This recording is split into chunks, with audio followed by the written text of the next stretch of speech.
kembali lagi di channel DCU.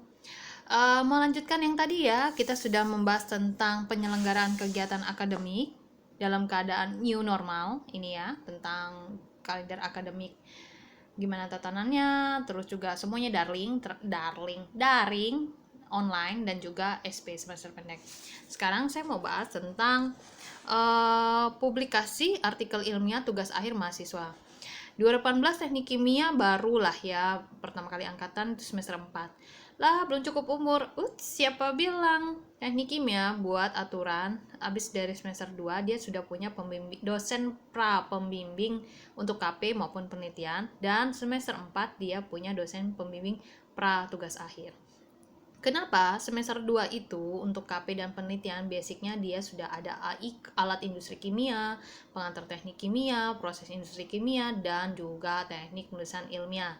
Nanti dari hibah-hibah dosen yang mungkin mengikuti skema di Dikti maupun di Unsika itu bisa sharing lah ya dana untuk pengembangan penelitian kamu agar tidak mengeluarkan banyak uang lah ibarat kata untuk kebutuhan penelitian kamu.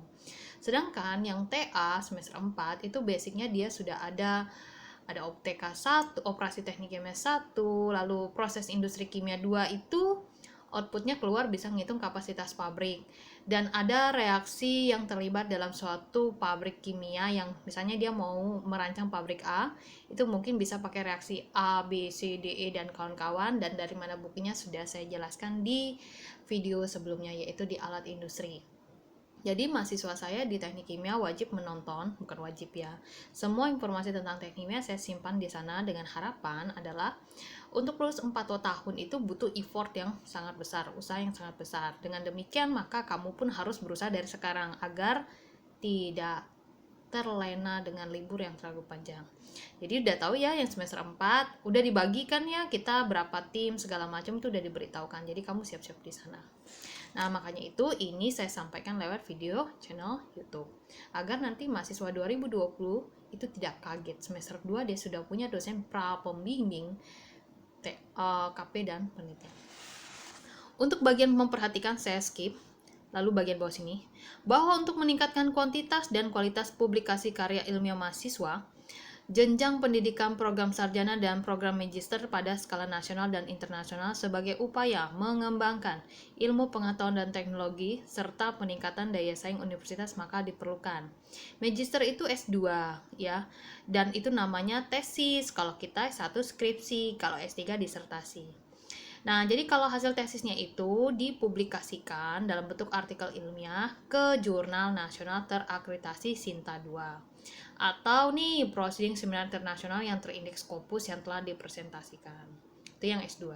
Sedangkan kalau yang sarjana, dia menyusun laporan penelitian dalam bentuk skripsi atau laporan tugas akhir, menerbitkan artikel ilmiahnya di jurnal nasional terakreditasi Sinta 4. Wah, lebih enak nih.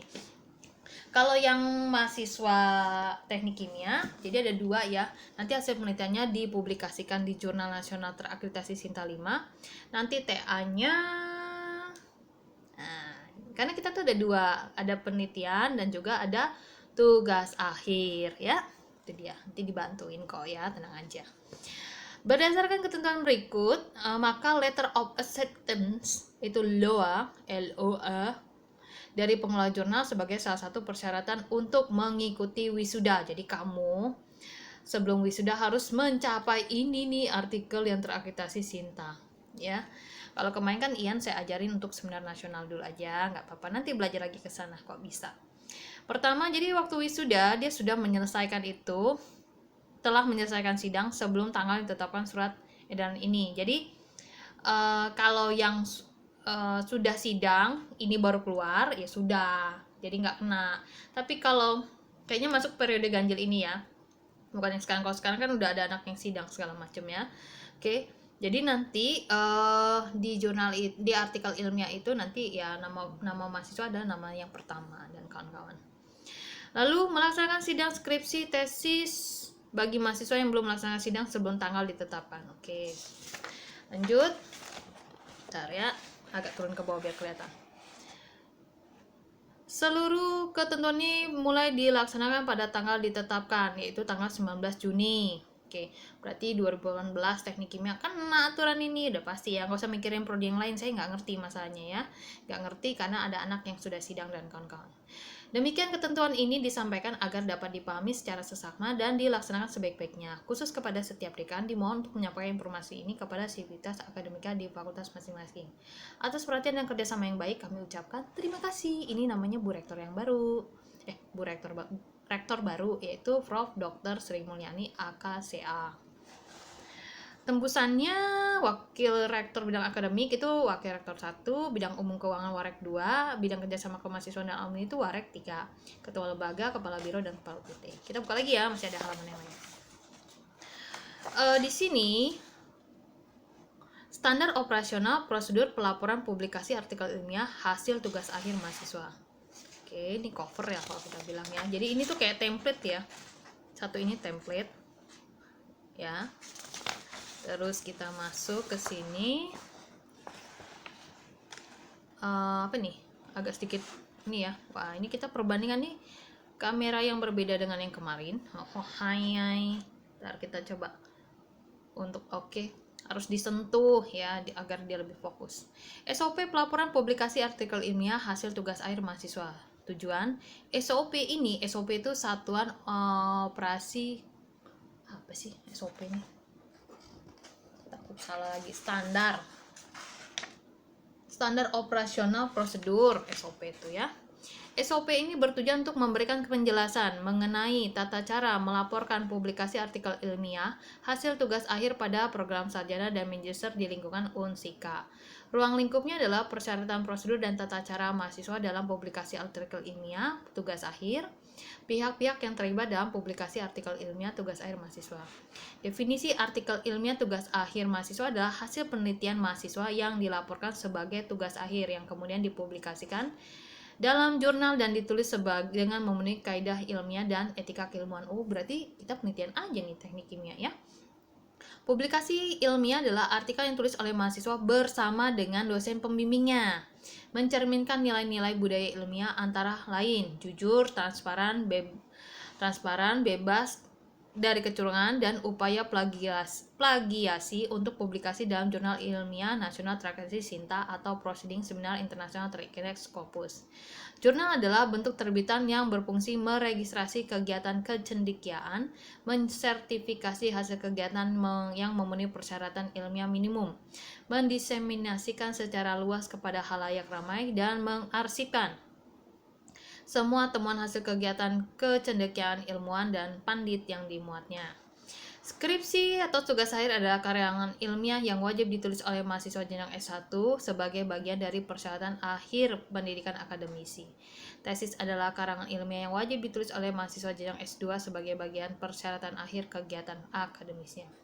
Dosen pembimbing adalah dosen yang bertugas sebagai pembimbing mahasiswa dalam menyelesaikan tugas akhir dan artikel ilmiah yang dipublikasikan, yang selanjutnya dapat dicantumkan sebagai penulis dalam artikel ilmiah yang dipublikasikan.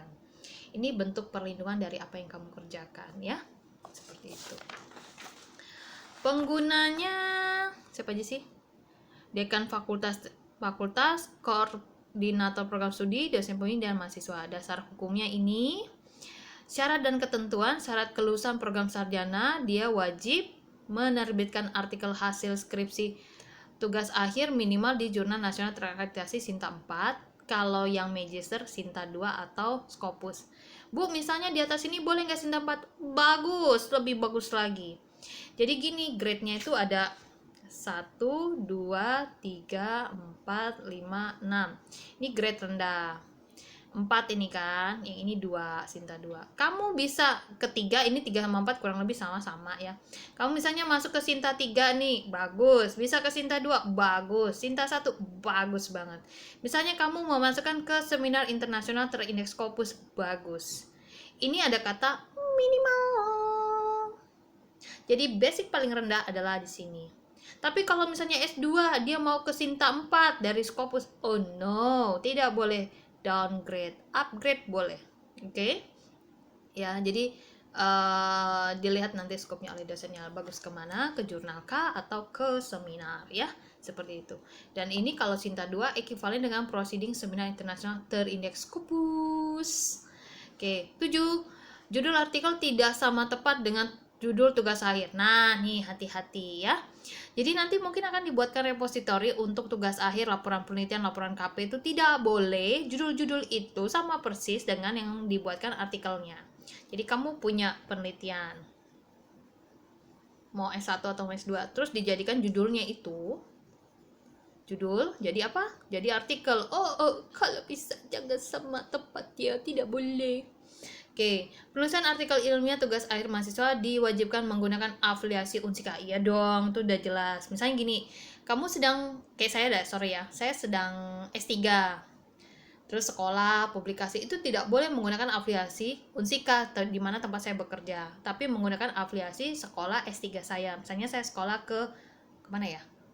UTM aja lah ya, teknologi Malaysia lah ya. Maka afiliasi saya adalah UTM, bukan Unsika. Tidak boleh karena sedang sekolah ya. Jadi kalau ada orang sedang sekolah terus menggunakan afiliasi, ya kamu lanjut S2 ke China, Shanghai University, terus saat publikasi kamu tulis Unsika, tidak boleh karena kamu sedang menjadi mahasiswa S2 di negeri sana. Oke, itu adalah bentuk aturan ya, afiliasi itu ya. Mahasiswa merupakan penulis utama dan dosen pembimbing sebagai penulis pendamping dari artikel ilmiah yang dipublikasikan. Of course, ini sudah pasti. Ting tong. Tidak boleh tuh dosen mengambil-ngambil karya mahasiswa, ya apalagi ya terlepas dari judulnya dari dosen atau segala macam, ya tidak boleh. Kalau bisa sih memang dosennya harus membimbing dan kawan-kawan ya gimana ya, membantu ya namanya, mengajarkan ya, seperti itu. Rincian prosedur, mahasiswa melaksanakan proses pembimbingan tugas akhir dengan dosen pembimbing. Oh ya, itu jelas. Mahasiswa menyusun artikel ilmiah dari hasil tugas akhir baik skripsi maupun tesis di bawah bimbingan dosen pembimbing. Iya, jangan tiba-tiba muncul di jurnal tanpa ada dosen pembimbing. Wadidaw, makanya ada tuh yang Ian lagi buat, corresponding autornya saya, karena memang itu satu punya saya, yang kedua saya ngoprek habis-habisan, jadi ada beberapa yang harus dilaksanakan. Tapi kalau nanti di penelitian pasti akan saya bantu yang mana penulis pertamanya mahasiswa sebagai bentuk tuntutan dari dia mau ke wisuda. 10.3, mahasiswa melakukan submit artikel ilmiah ke jurnal nasional terakreditasi dan segala macam. Mahasiswa menyerahkan tanda bukti penerimaan LOA dari pengelola jurnal atau panitia seminar kepada pihak tata usaha program studi atau fakultas. 5. Mahasiswa memperoleh surat keterangan telah mengumpulkan persyaratan publikasi artikel ilmiah dari pihak tata usaha program studi fakultas. Nah, kalau kemarin itu saya di teknik penulisan ilmiah belum sampai ke sini ya. Nanti ini menjadi objekan baru di mata kuliah teknik penulisan ilmiah ya. Bagaimana mensubmit, bagaimana seperti itu ya. Jadi itu bagian untuk tambahan. Nanti yang angkatan 2019-2018 bisa belajar dari video yang akan saya tayangkan. Jadi setiap semester itu akan ada penambahan video yang lebih kepada upgrading. Jadi sebenarnya kalau apapun video yang muncul di channel DCU itu diwajibkan mahasiswa menontonnya dengan baik dan benar. Kenapa? Disitulah informasi kamu apabila di semester waktu saya mengajar kamu itu belum totalitas. Jadi kan setiap tahun kan berubah nih upgrading. Itu jadi saya bilang tambahan buat kita semua. Belajar lagi. Flowchartnya, aktivitas pelaksana dokumen keterangan. Agak sedikit ini ya noise ya. Coba saya sentuh dulu. Oke. Aktivitasnya mulai pelaksanaan proses pembimbingan di sini. Lalu penyusunan artikel ilmiah hasil, submit artikel ilmiah, mengumpulkan LOA, letter of statement, memberi surat keterangan telah mengumpulkan LOA, terus pelaksananya kamu ya. Mahasiswa tata usaha fakultas atau prodi, maksudnya ini loh. Proses pelaksanaan pembimbingan, ya pelaksananya mahasiswa, penyusunan artikel mahasiswa dan dosen lah. Submit artikel ilmiah, mahasiswa nanti didampingin dosen. Mengumpulkan LOA, mahasiswa ke tata ini nanti didampingin juga dosennya. Memberi surat keterangan tentang ini nanti mahasiswa sama prodinya. Ya, ini ada prodinya dikawal. Dokumennya apa aja? LOA dari pihak pengelola jurnal atau panitia seminar. Kan kalau jurnal ya dari panitia jurnalnya, kalau dari seminar ya panitia seminarnya. Terus di sini surat keterangannya. Keterangannya mahasiswa dapat mendaftar ujian sidang. Jadi sebelum ujian sidang kamu sudah mendaftarkan ini. Berdasarkan pengalaman rata-rata dosennya membantu sehingga misalnya LOA-nya belum turun-turun tapi sedang proses submit atau review, itu biasanya bisa dilimpahkan ke dosen jadi bentuk tanggung jawab dosen. Misalnya kadang-kadang ada yang sampai ngaret sehingga ujian sidangnya kan nggak bisa ditunda. Nah, itu bisa menjadi tanggung jawabnya si dosen, tapi mahasiswa harus menyelesaikan meskipun sudah selesai sidang. Seperti itu ya, kayak bentuk pertahanan lah ya. Lalu ini formulir penyerahan publikasi karya ilmiah tugas akhir. Format penyerahan publikasi karya ilmiah hasil tugas akhir fakultas apa titik-titik teknik. Nama, NPM, program studi, jenis publikasi, apakah seminar, apakah artikel ilmiah ke jurnal, nama jurnal atau proceeding. Terus di sini ada kata indeks. Kalau jurnal tadi kan ada Sinta 1, 2, 3, 4, 5, 6 ya. Kamu kan dari mulai Sinta 4 ya. Kalau dia S1, kalau S2 dia minimal Sinta 2 atau Proceeding Seminar Internasional. Di sini judul artikel kamu, dan ingat judul artikel tidak boleh sama tepat dengan judul laporan penelitian kamu atau tugas akhir kamu. Terus di sini Karawang tahun berapa, di sini nama kamu, lalu NPM. Ini baru penyerahan bukti publikasi karya ilmiah hasil tugas akhir. Jadi kayak artikelnya. Ini surat keterangan, ini yang didapat dari si TU lah nih ya. Kamu kan menyerahkan ke TU berupa artikel, terus dapat loa dari pengelola jurnal ataupun seminar. Kamu berikan di sini adalah surat keterangan penyerahan publikasi karya ilmiah tugas akhir fakultas apa. Ini biasanya yang ngeluarin nanti Kabak Tata Usaha Teknik. Nama, NPM, program studi nanti dari TU yang mengisi. Telah menyerahkan loa dari pengelola jurnal atau panitia seminar sebagai salah satu syarat pendaftaran sidang tugas akhir dan kawan-kawan. Nanti kalau di prodi pasti dikawal selalu ya agar tidak ada kesalahan seperti ini. Penutup adalah SOP ini mulai berlaku sejak tanggal ditetapkan. Tanggal berapa tadi? Coba kita lihat.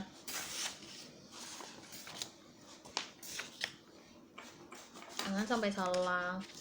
Kalau nggak salah 19 Juni. Oke, 19 Juni. Jadi per 19 Juni ini sudah berlaku. Jadi kalau ada yang sidang seperti ini ya siap-siap. Nah, ini teknik kimia pasti berlaku ya. Oke, penutup berlaku sejak tanggal ditetapkan yaitu 19 Juni 2020 ya. Dengan ketentuan apabila terdapat kekeliruan akan diperbaiki di perubahan selanjutnya sebagai mestinya. Hal yang belum diatur dalam SOP ini akan ditetapkan kemudian sesuai dengan peraturan perundangan berlaku.